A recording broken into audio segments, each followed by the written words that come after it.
Un planeta gigante, sin océanos, sin continentes, solo con gas que se arremolina. Incluso en un entorno tan distinto al terrestre, la vida se puede abrir camino.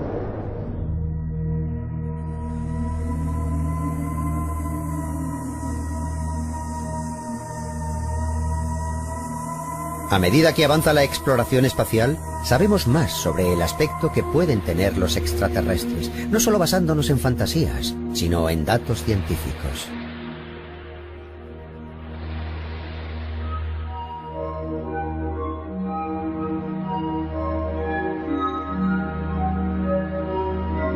El Dr. Joel Hagen, del Centro de Investigación Ames de la NASA, es un especialista en análisis de los datos de varios astros enviados por ondas espaciales y en la reconstrucción detallada de su entorno. También siente un gran interés por la vida extraterrestre y por crear posibles modelos de alienígenas.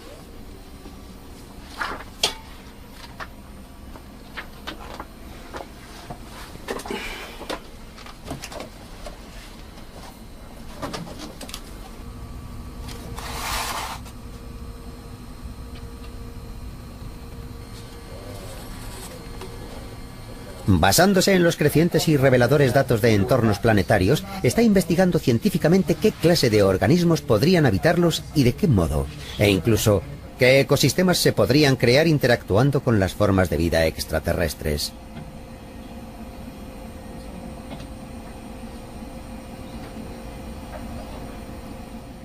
Realmente las posibilidades son muchas y creo que es un salto que uno tiene que dar para construir mundos y crear seres vivos huyendo de las ideas preconcebidas que tenemos. Porque significa que podrían tener formas totalmente inimaginables. Que la inteligencia puede existir en formas que tal vez nunca podamos comprender, ni podamos comunicarnos con ella, o ni tan siquiera reconocerla como inteligencia. ¿Está nuestro universo lleno de planetas con vida? ¿Es posible que en algún lugar otra especie esté mirando el cielo estrellado pensando en las posibilidades de vidas distintas a la suya?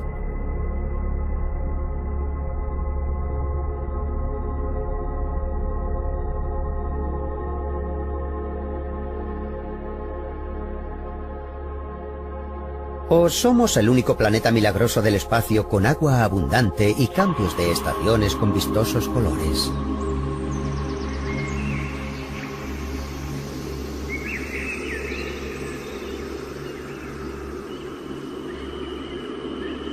¿Estamos solos en el universo? Esta ha sido una de las preguntas fundamentales de la humanidad que aún sigue estimulando la imaginación de muchos.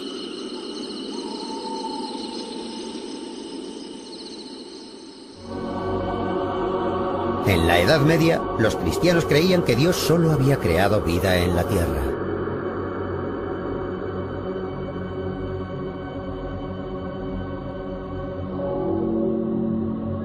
Se creía que los seres humanos éramos una existencia muy especial en el universo y que los humanos estábamos en el centro del orden del universo.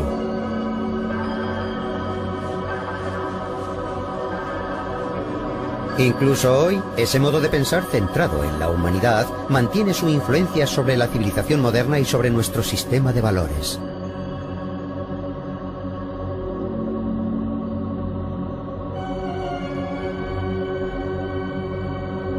Pero Giordano Bruno, un filósofo que entró en la historia a finales del siglo XVI, tenía un concepto extraordinario del universo, opuesto al sentido común de la época. Bruno reconoció la posibilidad de vida extraterrestre e insistió en que en el universo existe un número infinito de mundos similares a la Tierra.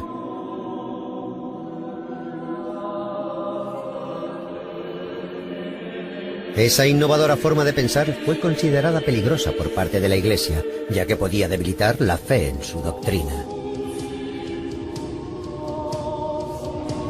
Giordano Bruno fue declarado hereje y quemado en la hoguera.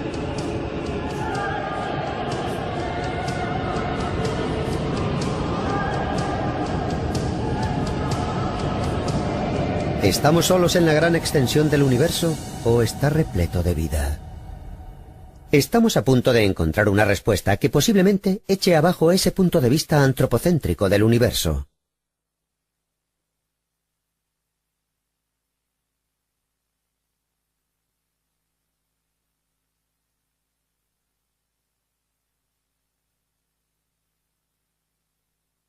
4.600 millones de años después de su formación, la Tierra acoge ahora un tremendo número de vidas que evolucionaron en formas diferentes, alcanzando posiblemente los 30 millones de especies.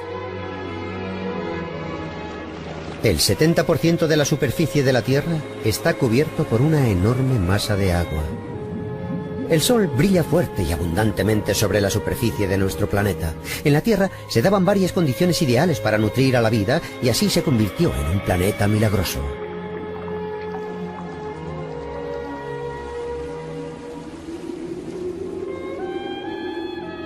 Un posible planeta con las mismas condiciones que el nuestro. Para los científicos, la clave más importante para localizar un planeta así es la presencia de agua. Básicamente, una parte importante de las células que constituyen el cuerpo de un organismo está llena de agua. El océano proporcionó un sitio en el que la vida podía continuar su evolución.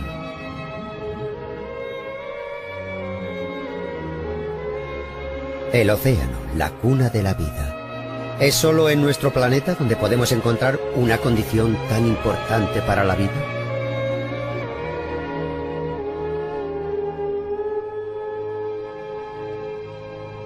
Hay algo que intriga a muchos científicos: encontrar un posible océano. Fue en el siglo XVII cuando se descubrió uno por primera vez.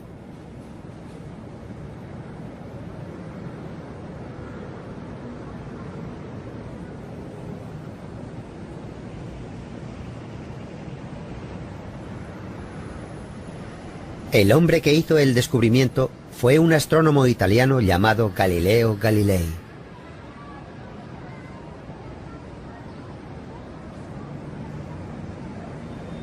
En la Biblioteca Nacional de Florencia se conserva el cuaderno manuscrito de Galileo con una detallada descripción de sus observaciones. Questo è il manoscritto di Galileo.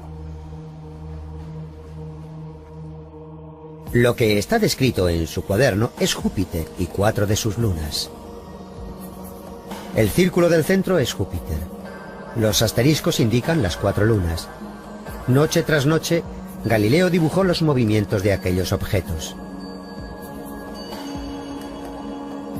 Una de las 4 lunas que Galileo observó es ahora un centro de atención para los científicos debido a su posible océano.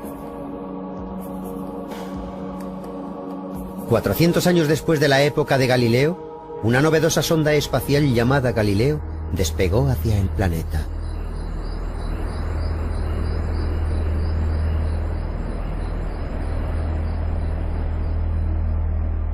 Es Europa, uno de los 4 satélites principales de Júpiter, con la segunda órbita más cercana al planeta gigante. Galileo se aproximó mucho a Europa, sobrevolándolo a 200 kilómetros de su superficie y enviando nítidas imágenes. El tamaño de Europa es casi igual al del satélite de la Tierra, con una temperatura de 160 grados centígrados bajo cero en la superficie. Es un mundo totalmente cubierto de hielo. Lo que les pareció peculiar a los científicos fueron unas características de su helada superficie que parecían estar hechas de pedazos. Al observarlas más de cerca se descubrió que un enorme bloque de hielo de 5 kilómetros de diámetro estaba partido en 2 por el medio. Basándose en las imágenes de la sonda, aquel inusitado terreno fue reproducido en gráficos tridimensionales de ordenador. Enormes trozos de hielo, casi como icebergs, están sobre la banca de hielo que se extiende hasta el horizonte. La altura de las escarpadas laderas es de 100 a 200 metros, un espectacular mundo de hielo que nos recuerda al Ártico o a la Antártida en la Tierra. De hecho, fue este terreno el que hizo pensar en la posible presencia de un océano en Europa.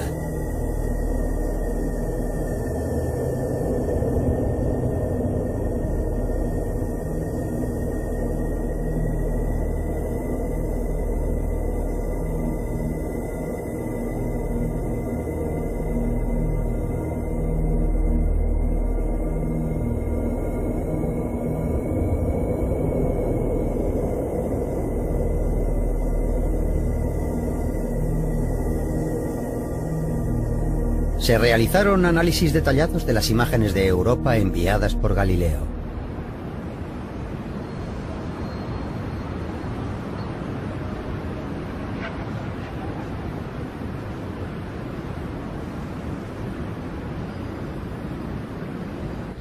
El grupo de análisis de imágenes dirigido por el Dr. Richard Greenberg de la Universidad de Arizona realizó cálculos precisos sobre la cambiante gravedad de Europa. Examinó los lugares de los enormes bloques de hielo aparentemente esparcidos por distintos lugares y trató de descubrir cómo podía haber surgido una característica tan singular.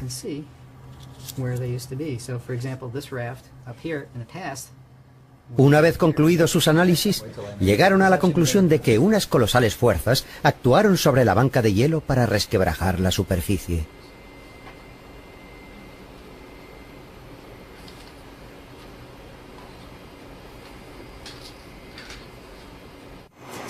Creemos que se trata de una superficie muy activa. Las cosas cambian muy rápidamente, la superficie se renueva continuamente. No lo comprendemos con detalle. Recuerden que hay mucho calentamiento de marea.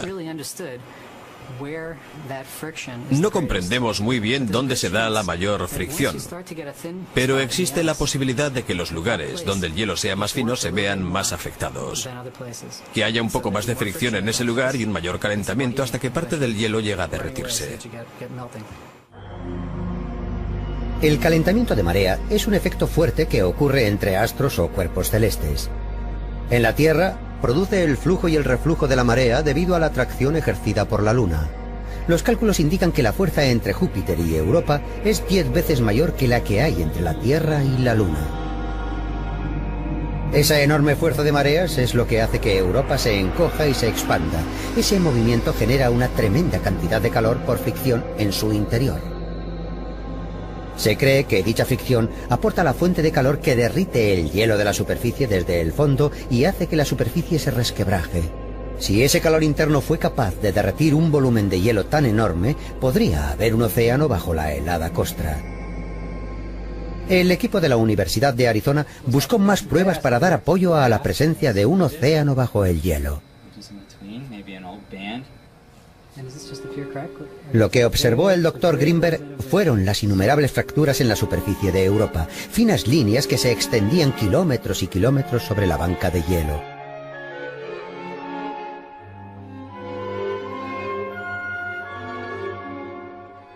Como las líneas tienen dos crestas que discurren en paralelo, las llaman crestas dobles.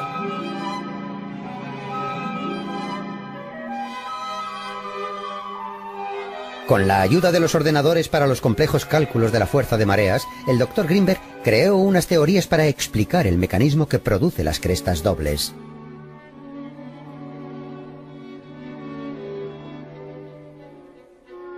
Este es su escenario sobre cómo se produciría una cresta doble. Primero, debido a la enorme fuerza de mareas, aparece una grieta que se extiende sobre la superficie.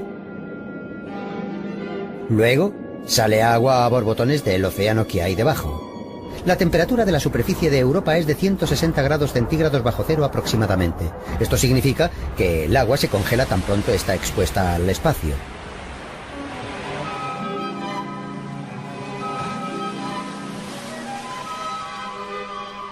Luego, se cierra la grieta gradualmente debido al movimiento periódico de la fuerza de mareas. El hielo más reciente es empujado hacia la superficie y forma una cresta. Y cuando se vuelve a abrir, el hielo que creó la cresta va hacia ambos lados, se separa, y así se crean las dos crestas. El Dr. Greenberg cree que a menos que haya una masa de agua bajo la superficie de hielo, es muy improbable que se creasen crestas de esas características. Para empezar, creo que la mejor prueba sea probablemente que para que esas grietas lleguen abajo hasta el agua líquida, el hielo tiene que ser bastante delgado. Si tuviera más de unos cuantos kilómetros, la grieta no llegaría hasta el fondo. A esa profundidad la presión sellaría la grieta. Eso nos dice que el hielo no puede tener más de unos cuantos kilómetros para que la grieta pueda llegar hasta el fondo. Y todo ello es consistente con la idea de una capa fina de hielo, un océano bajo el hielo y la superficie conectada a ese océano. Así es el interior de Europa, basándonos en lo que cree el equipo del Dr. Greenberg. En la superficie hay una costra de hielo de varios kilómetros de grosor. Debajo hay un océano de unos 100 kilómetros de profundidad, unas 10 veces más profundo que el océano de la Tierra. Según su escenario, bajo la capa de hielo hay un océano enorme. ¿Qué clase de mundo encontraríamos aquí? ¿Hay vida en esa masa de agua?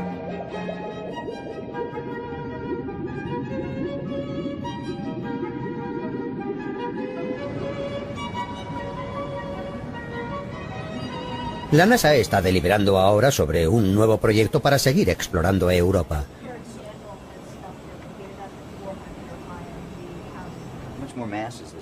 En el año 2003 piensa lanzar una nave espacial que se sitúe en órbita alrededor de Europa y posteriormente una lanzadera.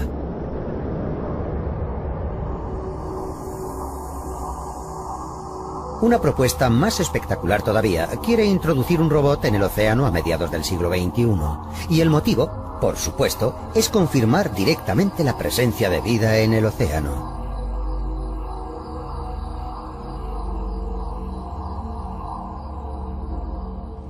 El agua en estado líquido es un componente esencial para la vida.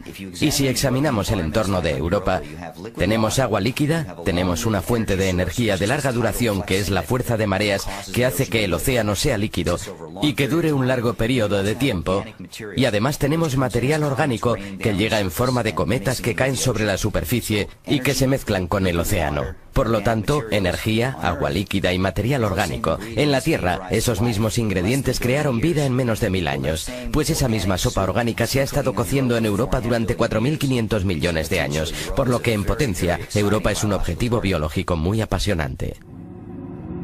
Este es el mundo subacuático de Europa que los investigadores de la NASA creen poder encontrar. Por debajo de la helada costra, las aguas son oscuras. Un alto nivel de materia orgánica está disuelto en el agua. Al convertirse en carbono, el nivel podría ser fácilmente 10 veces superior al del océano de la Tierra.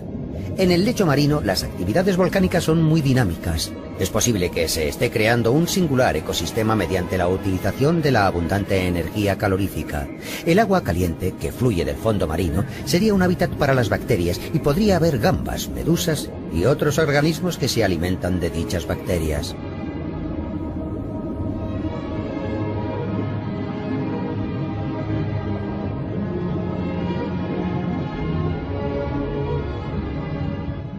El tremendo entusiasmo por ir a Europa es la posibilidad de un entorno biológico. Un mundo que está a una distancia del Sol 5 veces superior a la Tierra, y en el pasado todos solíamos pensar en zonas de habitabilidad. No puedes estar muy lejos ni puedes estar muy cerca de una estrella, del Sol, para que pueda haber agua líquida en la superficie. Pues sea ahí un astro mucho más lejos de lo que pensábamos que tiene un océano de agua en estado líquido, y eso nos anima a pensar en otros entornos biológicos, amplía nuestra forma de pensar sobre las posibilidades de vida en el universo. Por supuesto, encontrar vida en otro lugar del sistema solar, aparte de la Tierra, sería un resultado asombroso, y en particular en Europa, porque está muy aislada de la Tierra, al contrario de Marte, donde existe la posibilidad de un intercambio de material, que la Tierra contaminase a Marte o que Marte contaminase a la Tierra en algún momento del pasado. Es casi imposible que la vida en la Tierra contaminase a Europa y viceversa. Así que sería una vida de un origen totalmente independiente. Y esa es una conclusión muy importante.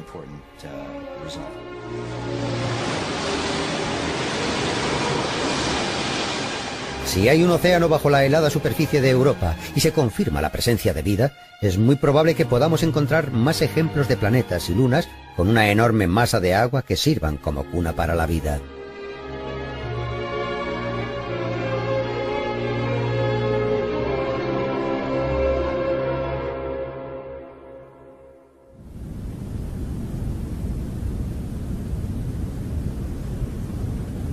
Tradicionalmente, la presencia de un océano ha sido la clave para la búsqueda de vida en el universo.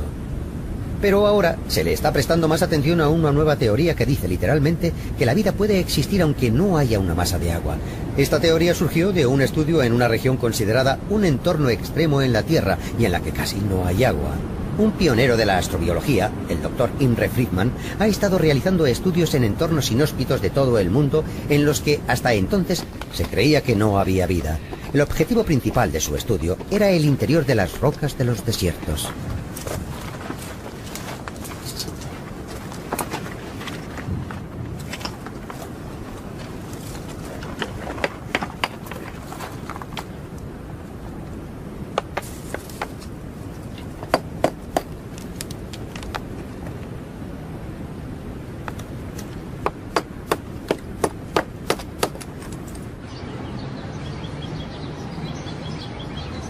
El Dr. Friedman realizó su trabajo de campo en la plataforma antártica de Ross en particular, uno de los entornos más extremos de nuestro planeta.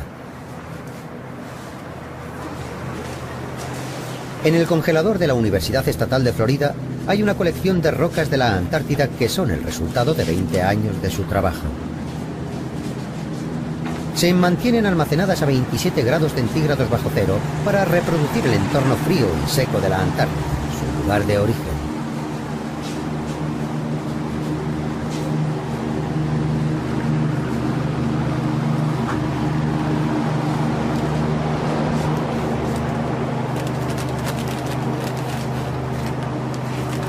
El Dr. Friedman había descubierto un mundo de vida en el interior de las rocas que recogió en la plataforma de Ross.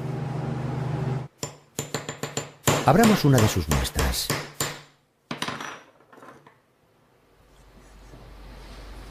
La parte verde, cerca de la superficie, indica la presencia de algas. Análisis posteriores indican que en este trozo de roca hay musgo, hongos y distintos tipos de bacterias vivos.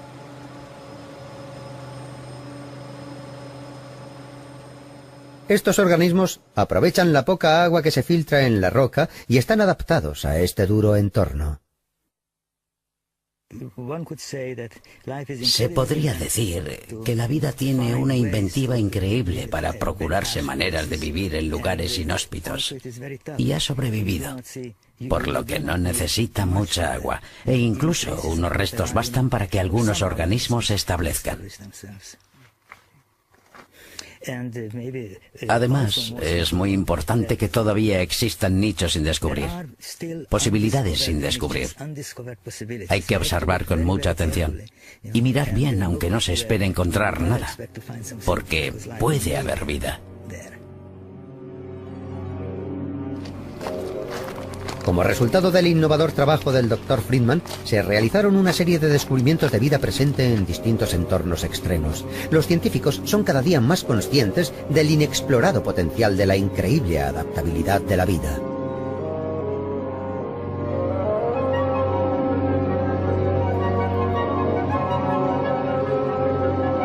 Y los organismos que habitan en estos inhóspitos entornos no son algo raro o limitado. Estudios recientes han revelado que están creando una amplia biosfera en nuestro planeta.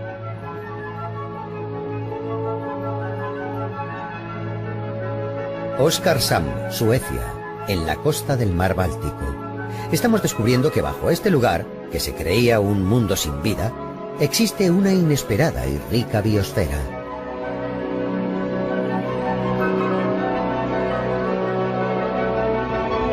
El túnel tiene 3.600 metros de longitud y por él descendemos a un mundo más profundo.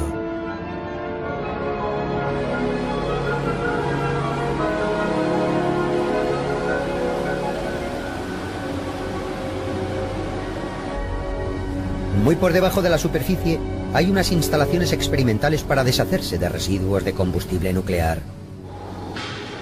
Los combustibles nucleares utilizados se forran o envuelven y se entierran en este depósito. Luego se descubrió algo inesperado. En las rocas que rodean el lugar se detectó un enorme volumen de microorganismos no identificados. El depósito está rodeado de rocas ígneas que se formaron al enfriarse y solidificarse el magma. Fue una sorpresa, ya que se creía que ningún microbio podía sobrevivir a aquella profundidad. No se podía descartar la posibilidad de que aquellos microbios pudieran tener algún impacto sobre los residuos de combustibles nucleares allí enterrados. Se decidió que un equipo dirigido por el profesor Carsten Pedersen de Gotemburgo analizase las condiciones de aquellos microbios subsuperficiales. Lejos del alcance del sol, en la subsuperficie profunda casi no hay agua. ¿Cómo podían sobrevivir aquellos microbios?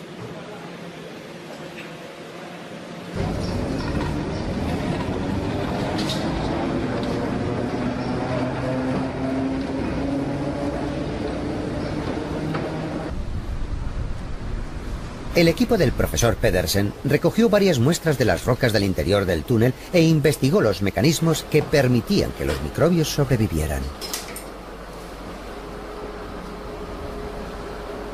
Sus investigaciones demostraron que los microbios se alimentaban del hidrógeno gaseoso y del dióxido de carbono generado en el interior de la Tierra.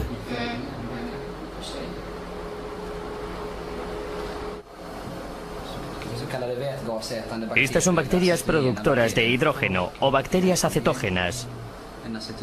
He aquí una bacteria acetógena. Son muy pequeñas, de menos de 1/1000 de milímetro.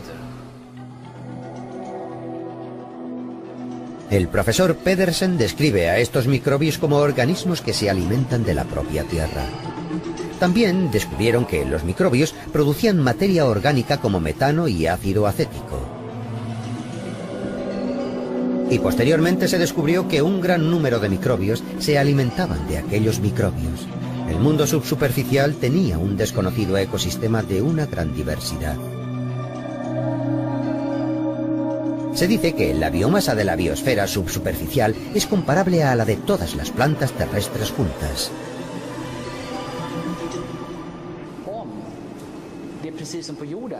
Si, como ocurre en la superficie terrestre, la vida puede subsistir aprovechando la energía existente en el planeta sin depender de la del Sol, en tal caso la posibilidad de que haya vida en el universo es mucho mayor.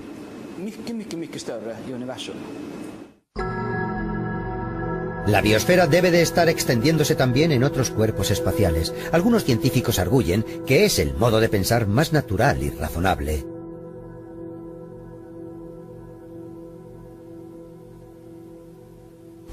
El doctor Gunther Basterhauser, que estudia el origen de la vida, es uno de ellos. El doctor cree que las condiciones simples, encontradas comúnmente en el espacio, tales como rocas con hierro o azufre, una pequeña cantidad de agua y la energía interna de un cuerpo celeste, tendrán como resultado inevitable la formación de vida.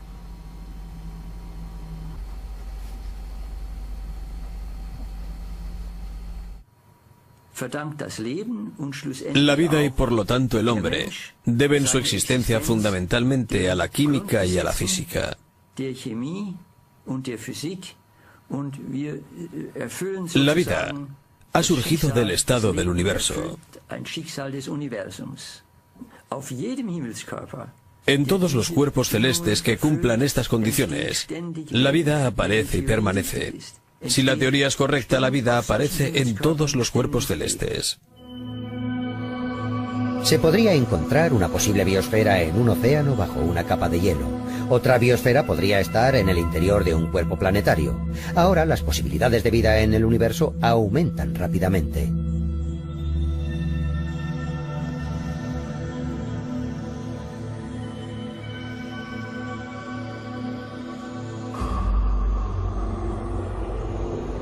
En la enorme extensión del universo podría haber un mundo de vida que ni podemos imaginar y que haya alcanzado un nivel evolutivo que no se haya dado en ningún otro lugar.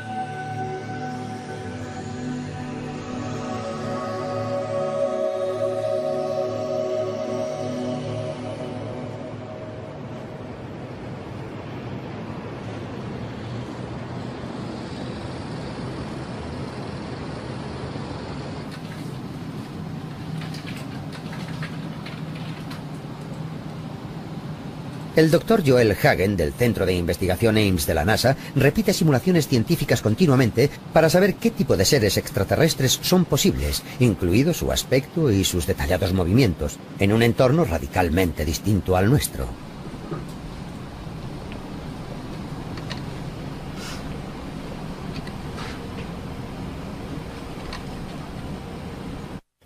Para mí, lo más divertido de crear formas de vida imaginarias, y son imaginarias, por supuesto, ya que aún no tenemos pruebas de que exista algo, pero lo divertido de crear estas cosas no está en ser imaginativo y que sean totalmente imaginarias, sino en ceñirse lo máximo posible a una base de principios científicos y en seguir los principios de la ciencia para crear una forma de vida en lugar de inventarlo todo.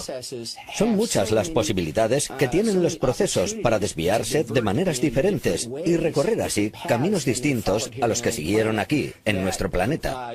Y realmente creo que eso hace que sea mucho más divertido y más interesante, limitando hasta cierto punto lo que es posible, de acuerdo con los principios de la física, de la bioquímica y demás, en lugar de usar la imaginación para ponerles garras a los murciélagos.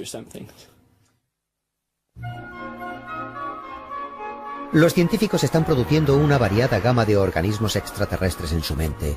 En este gigantesco planeta gaseoso, que flota en la oscuridad total del espacio, no parece haber ningún océano o masa de tierra habitables.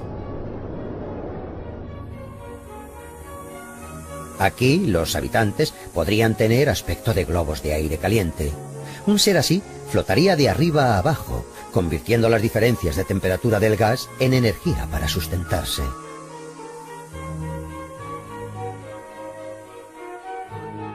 En un planeta en el que la gravedad sea extrema, pueden evolucionar organismos con fuertes estructuras óseas y arrastrarse muy lentamente por el suelo.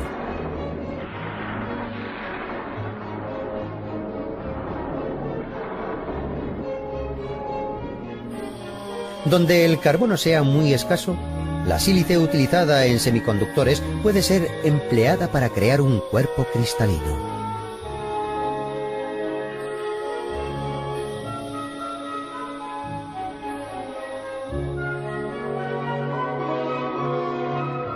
En un planeta de frío extremo, todo se congela. Sin embargo, la radiación del espacio podría reaccionar con el hielo para producir oxígeno y algunos organismos podrían evolucionar para utilizarlo y prosperar.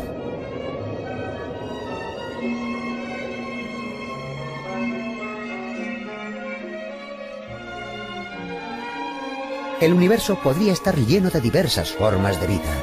¿Sería posible entonces que tales organismos desarrollasen una alta inteligencia como nosotros los humanos?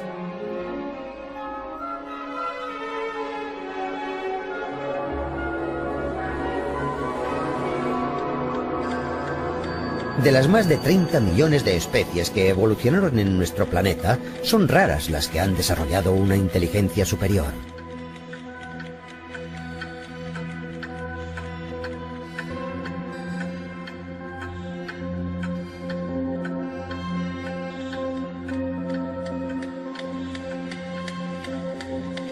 Un astrobiólogo, el Dr. Seth Shostak, cree que al tener en cuenta la historia extraordinariamente larga del universo, una inteligencia sofisticada no debería ser un fenómeno poco común. Recuerden que el universo es muy viejo. Es 2 o 3 veces más viejo que nuestro planeta. De modo que, aunque la inteligencia sea poco común, si en la inteligencia de una civilización extraterrestre lejana se llegase a un nivel de sofisticación como el nuestro o superior, podría haberse diseminado o haber enviado máquinas al espacio. Eso significa que podría haber inteligencia en solo 1 o 2 civilizaciones que se hayan diseminado por el espacio y es posible que algún día las detectemos. ¿Y cómo habría evolucionado una inteligencia extraterrestre, en opinión del Dr. Shostak?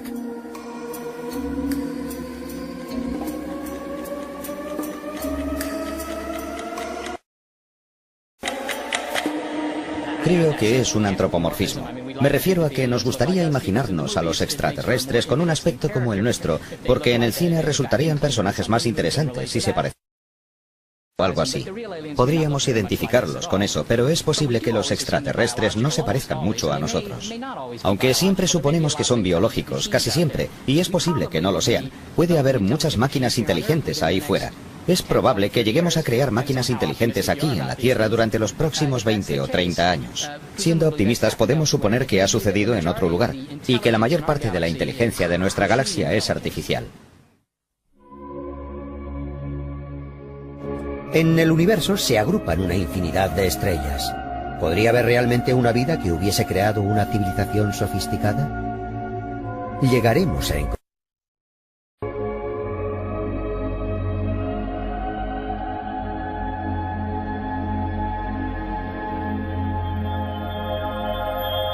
¿Hay alguna vida inteligente además de nosotros? Esa pregunta ha fascinado a muchísimas personas.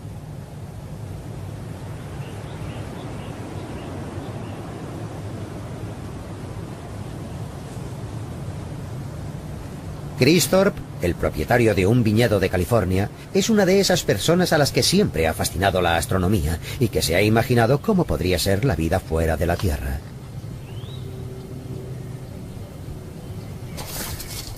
Chris, que se crió en un entorno natural rico, dice que desde su infancia notó siempre una fuerza vital en el espacio.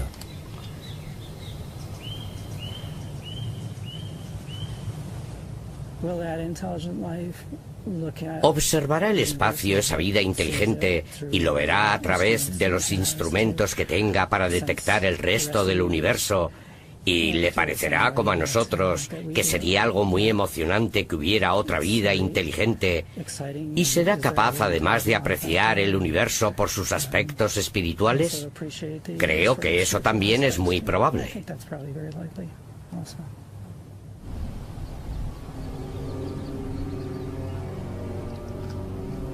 En la primavera del año 2000, al enterarse de un nuevo proyecto para la búsqueda de civilizaciones extraterrestres creado en la Universidad de California, Chris decidió participar en él. Para un análisis más eficiente de la enorme cantidad de ondas de radio que recibimos del espacio, la Universidad de California decidió involucrar no solo a científicos, sino también a ciudadanos interesados.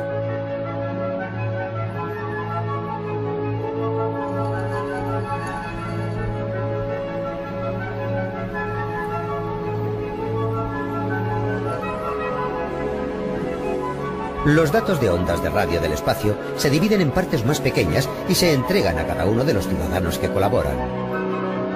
Luego, los datos son analizados en casa utilizando un ordenador personal para buscar señales que tengan su origen en una civilización extraterrestre. Es imposible saber quién será la primera persona que reciba en su PC la llamada de una civilización extraterrestre. Este es el mayor radiotelescopio del mundo, en Arecibo, Puerto Rico. Aquí se reciben del espacio ondas de radio de 28 millones de frecuencias distintas.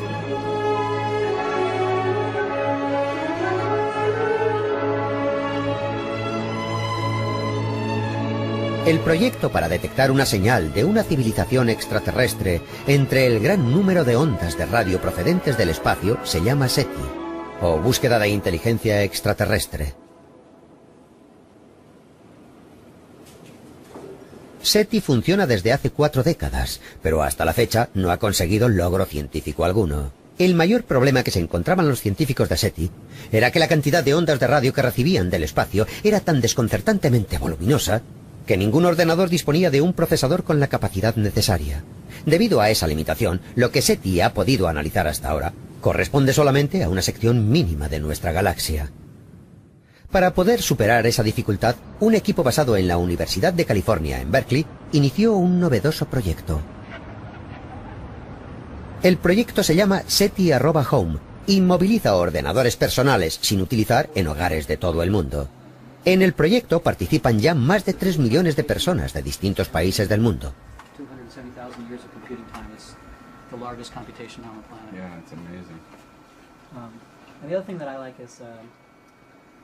Y cada día se unen a la búsqueda 3.000 personas más.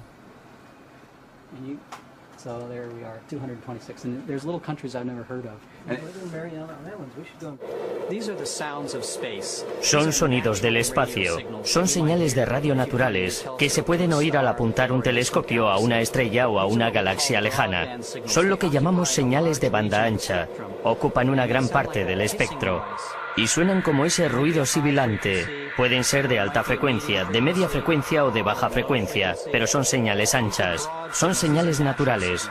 Pero lo que buscamos es una señal con este aspecto y este sonido, y se conoce como señal de banda estrecha.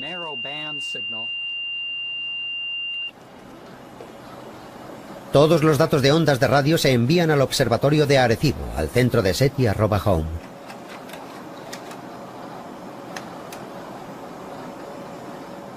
Y los datos se dividen en secciones más pequeñas y se distribuyen a los participantes de distintas partes del mundo vía Internet.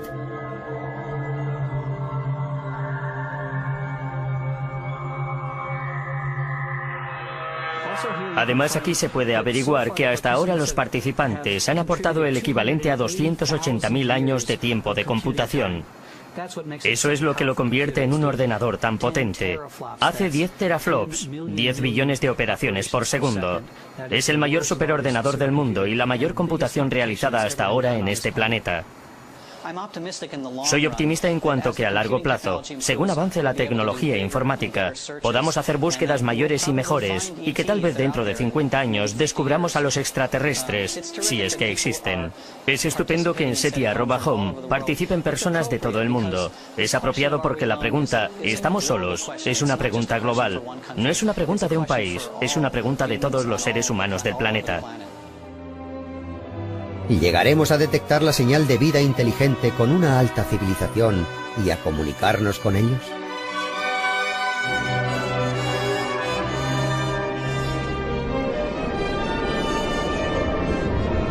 Los científicos de SETI calculan que, aunque en el universo puedan existir innumerables civilizaciones, las probabilidades de interactuar entre ellas serían mínimas si pereciesen en un breve espacio de tiempo. La extensión de nuestro universo es simplemente enorme. Las ondas de radio podrían tardar centenares de millones de años en llegar a otra estrella de interés. ¿Sería posible que una civilización durase tanto tiempo? Es posible que estemos buscando un encuentro momentáneo entre dos civilizaciones efímeras.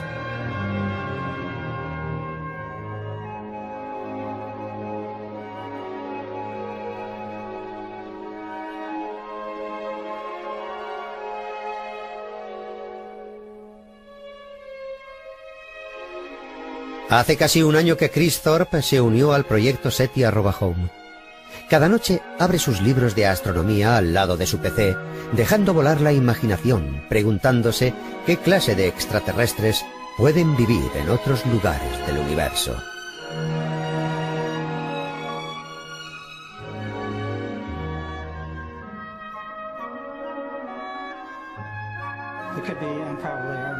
Podría haber y probablemente haya muchos mundos distintos. Los números son astronómicos, por supuesto, y podemos imaginarnos muchas posibilidades diferentes. En muchos planetas, en otros lugares del cosmos, podrían estar presentes tantas como entornos distintos existen aquí en la Tierra. Cada uno de esos entornos podría albergar seres y organismos que han desarrollado evoluciones fascinantes. Se trata de un proceso de exploración tan amplio que la posibilidad de que cualquier individuo sea el individuo que reciba y vea la imagen de una comunicación real puede ser mucho menor que la de que le toque la lotería del estado de California.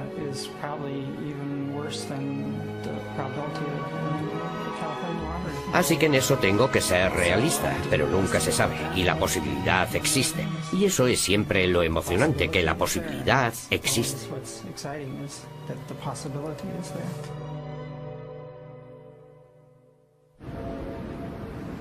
El Observatorio del Vaticano, en las afueras de Roma, Italia, tiene 400 años de historia y ha formado parte del estudio astronómico más avanzado de todos los tiempos. Hoy, su reto es descifrar los misterios del gran universo con la ayuda de un radiotelescopio.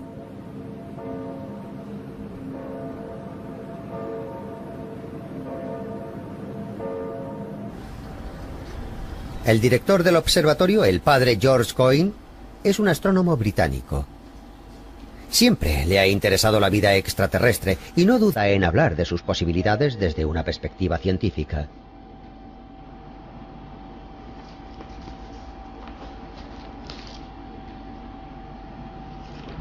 Le gusta analizar lo que significaría para la humanidad el descubrimiento de vida extraterrestre, tanto en términos religiosos como científicos. Si descubrimos que hay vida, sin que importe bajo qué forma, más allá de la Tierra, es algo que nos producirá un fuerte impacto. Es un dato que resulta evidente a todos. Si reflexionamos sobre la posibilidad de esa vida extraterrestre, está claro que nuestro modo de pensar ha cambiado con respecto al mantenido en la antigüedad. Me explico. Mientras es posible que haya vida fuera de nuestro planeta, eso no debe...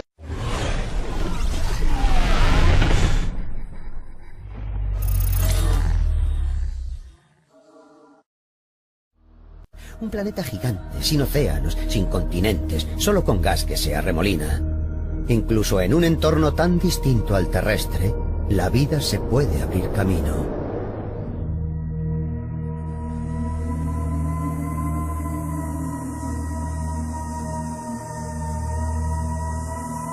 A medida que avanza la exploración espacial, sabemos más sobre el aspecto que pueden tener los extraterrestres, no solo basándonos en fantasías, sino en datos científicos.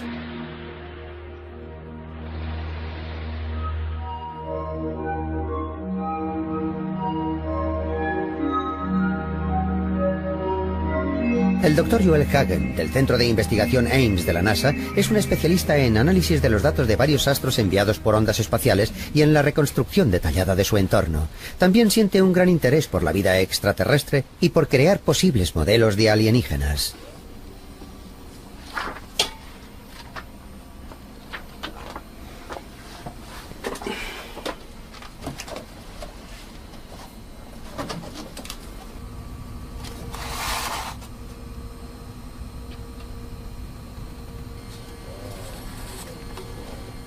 Basándose en los crecientes y reveladores datos de entornos planetarios, está investigando científicamente qué clase de organismos podrían habitarlos y de qué modo, e incluso qué ecosistemas se podrían crear interactuando con las formas de vida extraterrestres.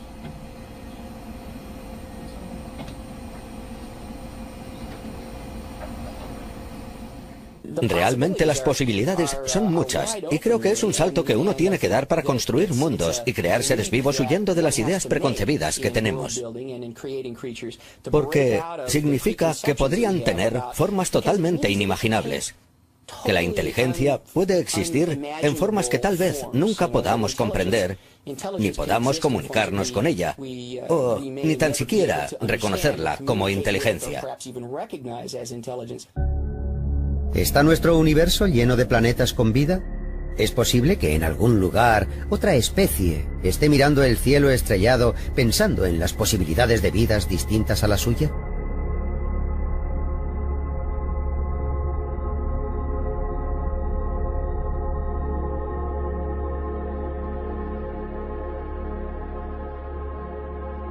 ¿O somos el único planeta milagroso del espacio con agua abundante y cambios de estaciones con vistosos colores?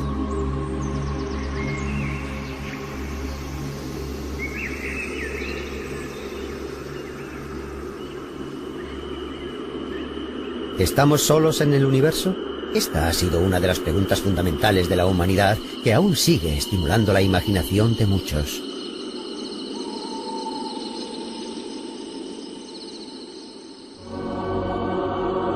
En la Edad Media, los cristianos creían que Dios solo había creado vida en la Tierra.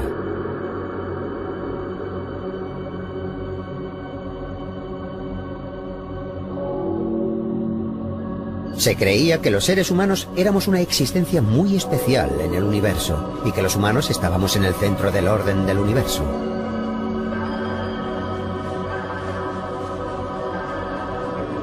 Incluso hoy, ese modo de pensar centrado en la humanidad mantiene su influencia sobre la civilización moderna y sobre nuestro sistema de valores.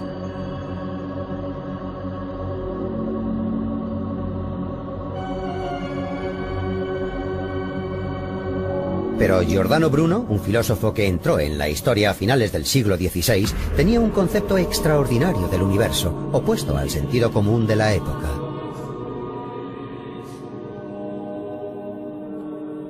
Bruno reconoció la posibilidad de vida extraterrestre e insistió en que en el universo existe un número infinito de mundos similares a la Tierra.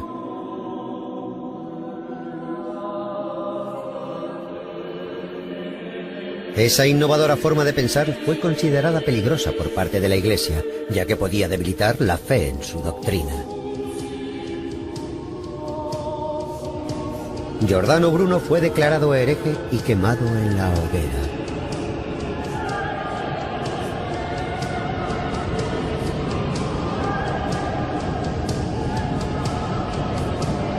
¿Estamos solos en la gran extensión del universo o está repleto de vida? Estamos a punto de encontrar una respuesta que posiblemente eche abajo ese punto de vista antropocéntrico del universo.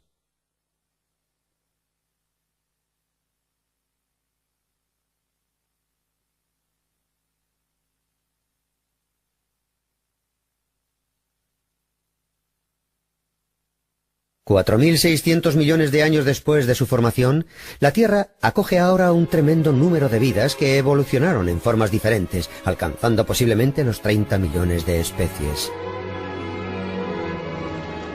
El 70% de la superficie de la Tierra está cubierto por una enorme masa de agua. El Sol brilla fuerte y abundantemente sobre la superficie de nuestro planeta. En la Tierra se daban varias condiciones ideales para nutrir a la vida y así se convirtió en un planeta milagroso.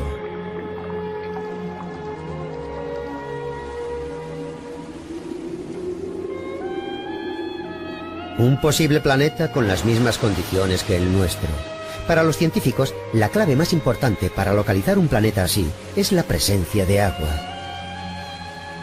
Básicamente, una parte importante de las células que constituyen el cuerpo de un organismo está llena de agua.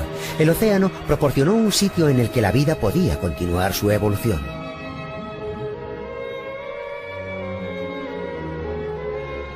El océano, la cuna de la vida. ¿Es solo en nuestro planeta donde podemos encontrar una condición tan importante para la vida?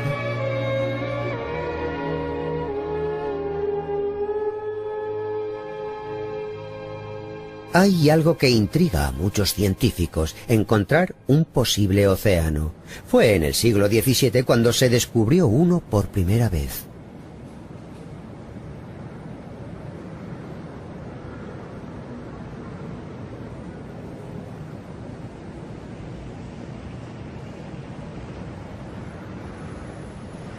El hombre que hizo el descubrimiento fue un astrónomo italiano llamado Galileo Galilei.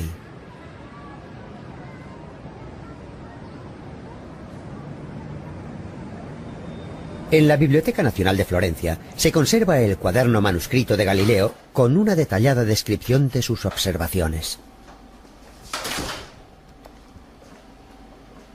Questo è il manoscritto di Galileo. Lo que está descrito en su cuaderno es Júpiter y 4 de sus lunas. El círculo del centro es Júpiter. Los asteriscos indican las 4 lunas. Noche tras noche, Galileo dibujó los movimientos de aquellos objetos. Una de las 4 lunas que Galileo observó es ahora un centro de atención para los científicos debido a su posible océano. 400 años después de la época de Galileo, una novedosa sonda espacial llamada Galileo despegó hacia el planeta.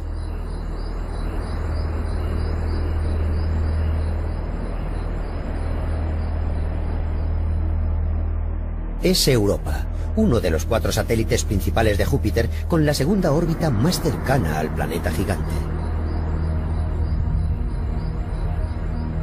Galileo se aproximó mucho a Europa, sobrevolándolo a 200 kilómetros de su superficie y enviando nítidas imágenes. El tamaño de Europa es casi igual al del satélite de la Tierra, con una temperatura de 160 grados centígrados bajo cero en la superficie.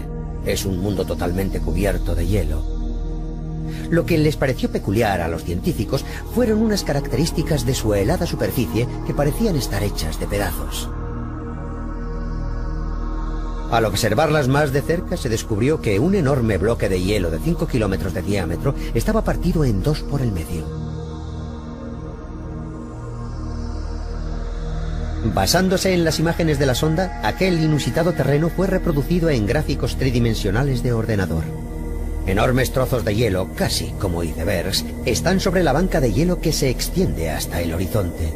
La altura de las escarpadas laderas es de 100 a 200 metros, un espectacular mundo de hielo que nos recuerda al Ártico o a la Antártida en la Tierra. De hecho, fue este terreno el que hizo pensar en la posible presencia de un océano en Europa.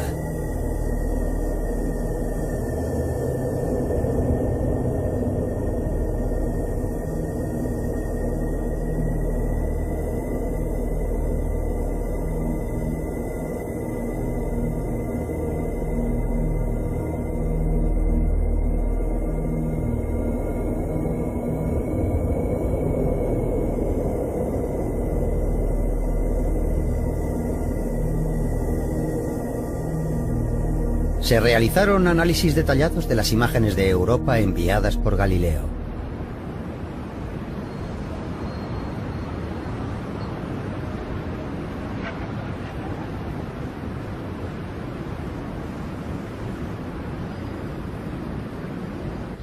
El grupo de análisis de imágenes dirigido por el Dr. Richard Greenberg, de la Universidad de Arizona, realizó cálculos precisos sobre la cambiante gravedad de Europa.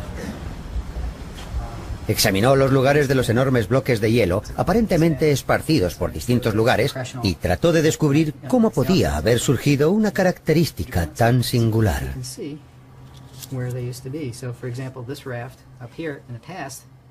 Una vez concluidos sus análisis, llegaron a la conclusión de que unas colosales fuerzas actuaron sobre la banca de hielo para resquebrajar la superficie.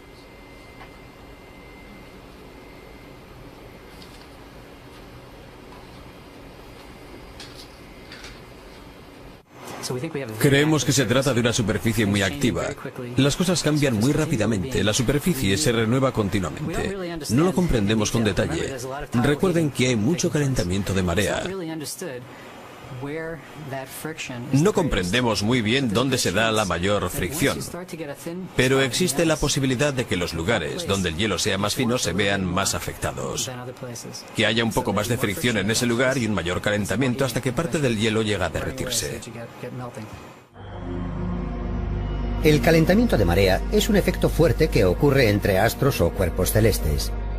En la Tierra, produce el flujo y el reflujo de la marea debido a la atracción ejercida por la Luna. Los cálculos indican que la fuerza entre Júpiter y Europa es 10 veces mayor que la que hay entre la Tierra y la Luna. Esa enorme fuerza de mareas es lo que hace que Europa se encoja y se expanda.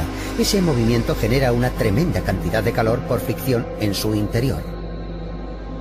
Se cree que dicha fricción aporta la fuente de calor que derrite el hielo de la superficie desde el fondo y hace que la superficie se resquebraje.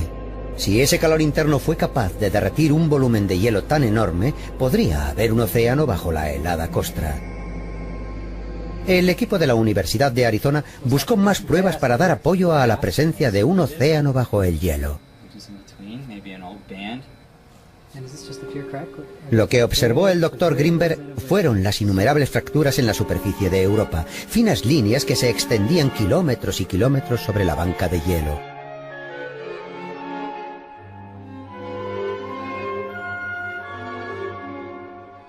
Como las líneas tienen dos crestas que discurren en paralelo, las llaman crestas dobles.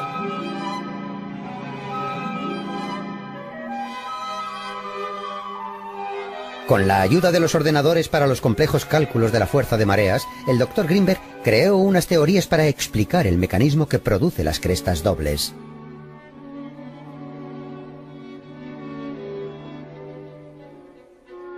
Este es su escenario sobre cómo se produciría una cresta doble. Primero, debido a la enorme fuerza de mareas, aparece una grieta que se extiende sobre la superficie. Luego, sale agua a borbotones del océano que hay debajo. La temperatura de la superficie de Europa es de 160 grados centígrados bajo cero aproximadamente. Esto significa que el agua se congela tan pronto está expuesta al espacio.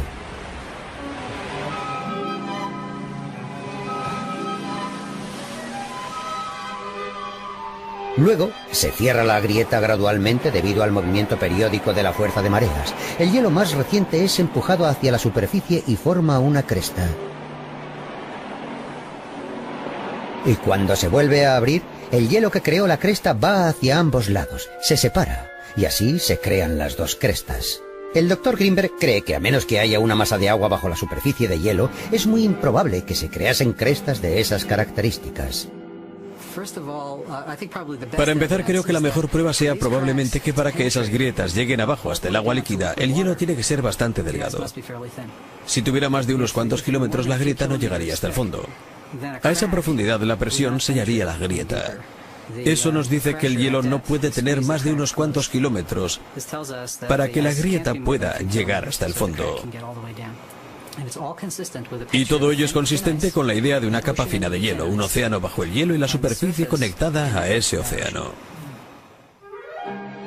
Así es el interior de Europa, basándonos en lo que cree el equipo del Dr. Greenberg. En la superficie hay una costra de hielo de varios kilómetros de grosor. Debajo hay un océano de unos 100 kilómetros de profundidad, unas 10 veces más profundo que el océano de la Tierra. Según su escenario, bajo la capa de hielo hay un océano enorme. ¿Qué clase de mundo encontraríamos aquí? ¿Hay vida en esa masa de agua?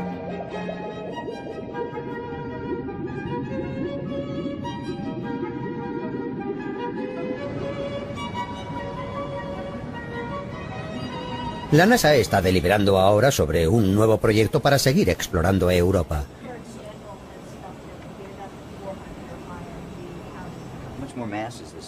En el año 2003 piensa lanzar una nave espacial que se sitúe en órbita alrededor de Europa y posteriormente una lanzadera.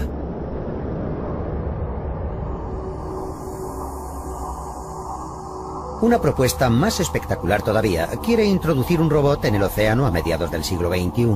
Y el motivo, por supuesto, es confirmar directamente la presencia de vida en el océano.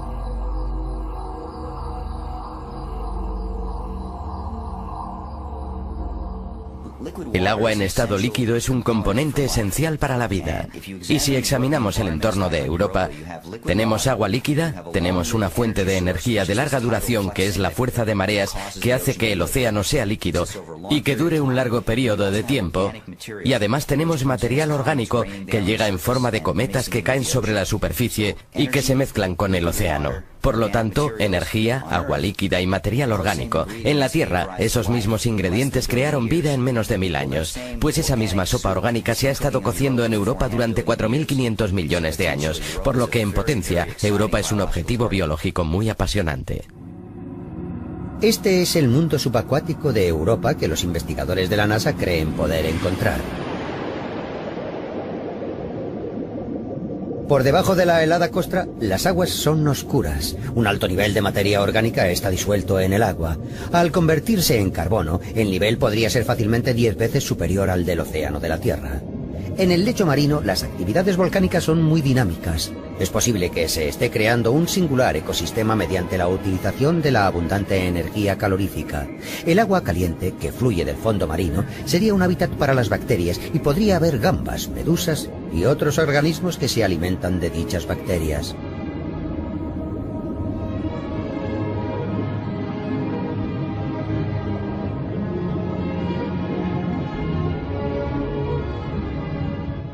El tremendo entusiasmo por ir a Europa es la posibilidad de un entorno biológico.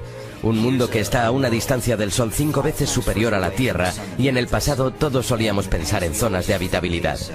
No puedes estar muy lejos ni puedes estar muy cerca de una estrella, del Sol, para que pueda haber agua líquida en la superficie. Pues sea ahí un astro mucho más lejos de lo que pensábamos que tiene un océano de agua en estado líquido, y eso nos anima a pensar en otros entornos biológicos, amplía nuestra forma de pensar sobre las posibilidades de vida en el universo.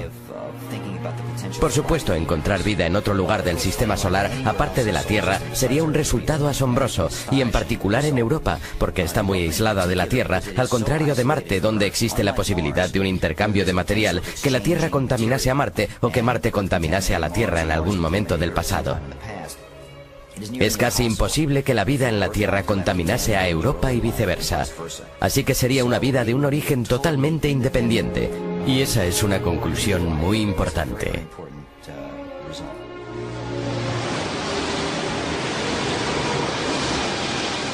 Si hay un océano bajo la helada superficie de Europa y se confirma la presencia de vida, es muy probable que podamos encontrar más ejemplos de planetas y lunas con una enorme masa de agua que sirvan como cuna para la vida.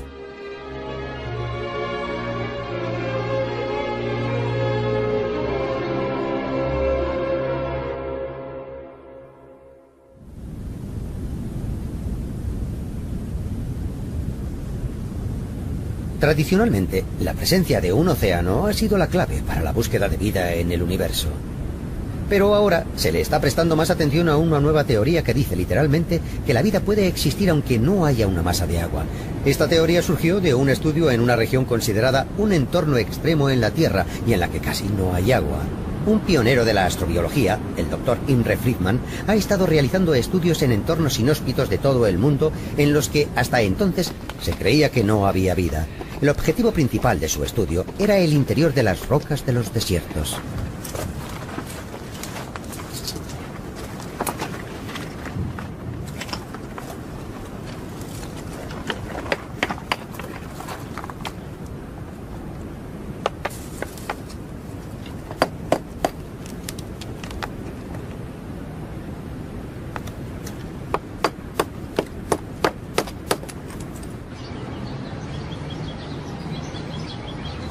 El Dr. Friedman realizó su trabajo de campo en la plataforma antártica de Ross en particular, uno de los entornos más extremos de nuestro planeta. En el congelador de la Universidad Estatal de Florida hay una colección de rocas de la Antártida que son el resultado de 20 años de su trabajo.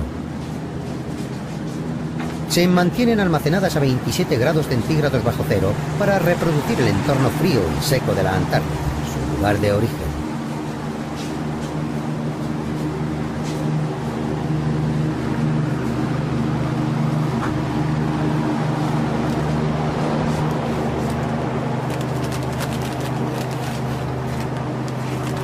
El Dr. Friedman había descubierto un mundo de vida en el interior de las rocas que recogió en la plataforma de Ross. Abramos una de sus muestras.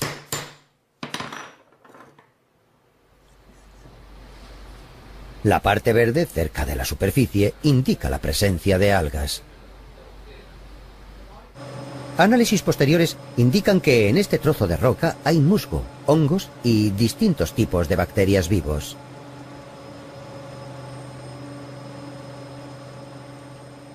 Estos organismos aprovechan la poca agua que se filtra en la roca y están adaptados a este duro entorno.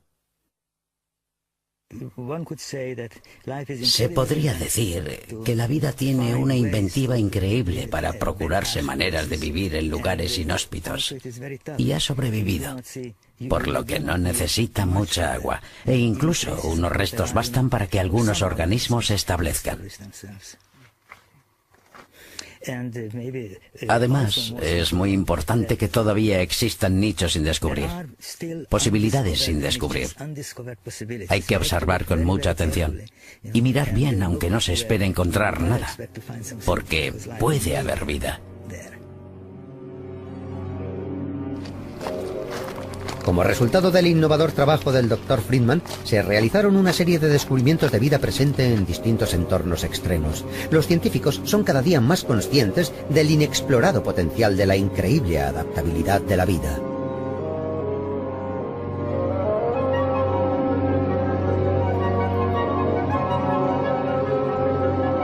Y los organismos que habitan en estos inhóspitos entornos no son algo raro o limitado. Estudios recientes han revelado que están creando una amplia biosfera en nuestro planeta.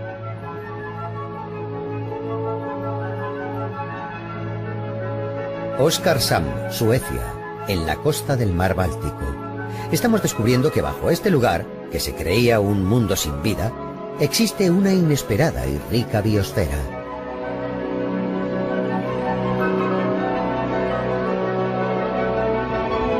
El túnel tiene 3.600 metros de longitud y por él descendemos a un mundo más profundo.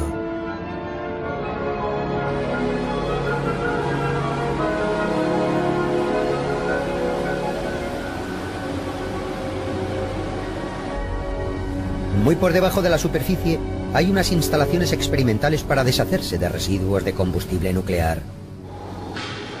Los combustibles nucleares utilizados se forran o envuelven y se entierran en este depósito. Luego se descubrió algo inesperado.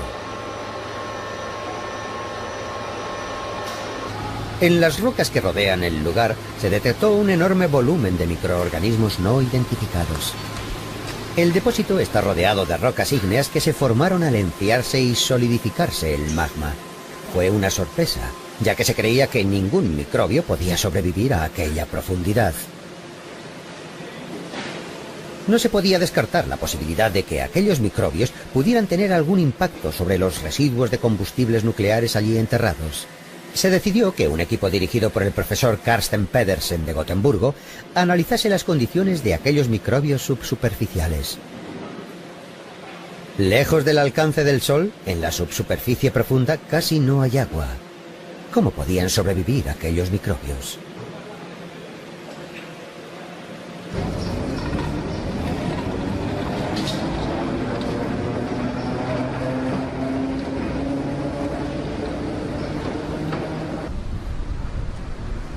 El equipo del profesor Pedersen recogió varias muestras de las rocas del interior del túnel e investigó los mecanismos que permitían que los microbios sobrevivieran.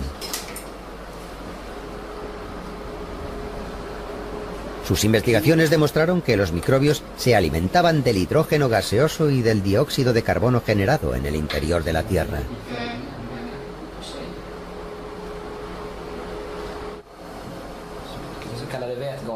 Estas son bacterias productoras de hidrógeno o bacterias acetógenas. He aquí una bacteria acetógena. Son muy pequeñas, de menos de 1 milésima de milímetro. El profesor Pedersen describe a estos microbios como organismos que se alimentan de la propia Tierra. También descubrieron que los microbios producían materia orgánica como metano y ácido acético. Y posteriormente se descubrió que un gran número de microbios se alimentaban de aquellos microbios. El mundo subsuperficial tenía un desconocido ecosistema de una gran diversidad. Se dice que la biomasa de la biosfera subsuperficial es comparable a la de todas las plantas terrestres juntas.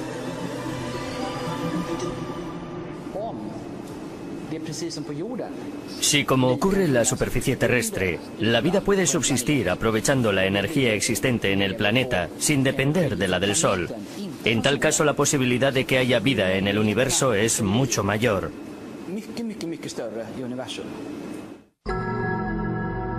La biosfera debe de estar extendiéndose también en otros cuerpos espaciales. Algunos científicos arguyen que es el modo de pensar más natural y razonable.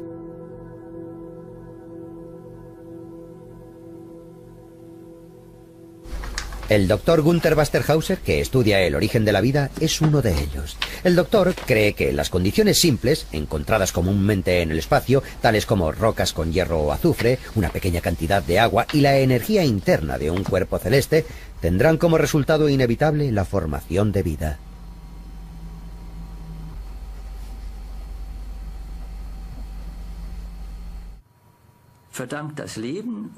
La vida y por lo tanto el hombre deben su existencia fundamentalmente a la química y a la física. La vida ha surgido del estado del universo. En todos los cuerpos celestes que cumplan estas condiciones, la vida aparece y permanece. Si la teoría es correcta, la vida aparece en todos los cuerpos celestes. Se podría encontrar una posible biosfera en un océano bajo una capa de hielo. Otra biosfera podría estar en el interior de un cuerpo planetario.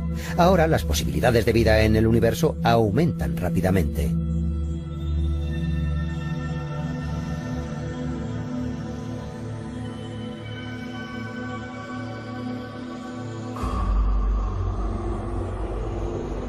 En la enorme extensión del universo podría haber un mundo de vida que ni podemos imaginar y que haya alcanzado un nivel evolutivo que no se haya dado en ningún otro lugar.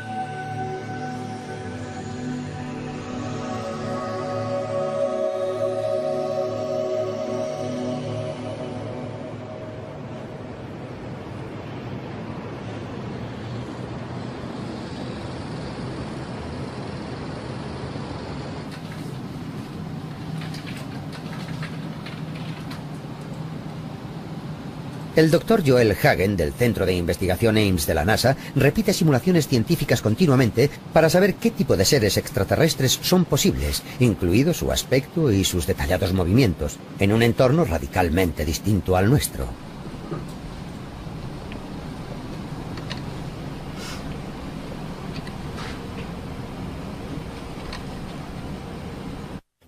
Para mí, lo más divertido de crear formas de vida imaginarias, y son imaginarias, por supuesto, ya que aún no tenemos pruebas de que exista algo, pero lo divertido de crear estas cosas no está en ser imaginativo y que sean totalmente imaginarias, sino en ceñirse lo máximo posible a una base de principios científicos y en seguir los principios de la ciencia.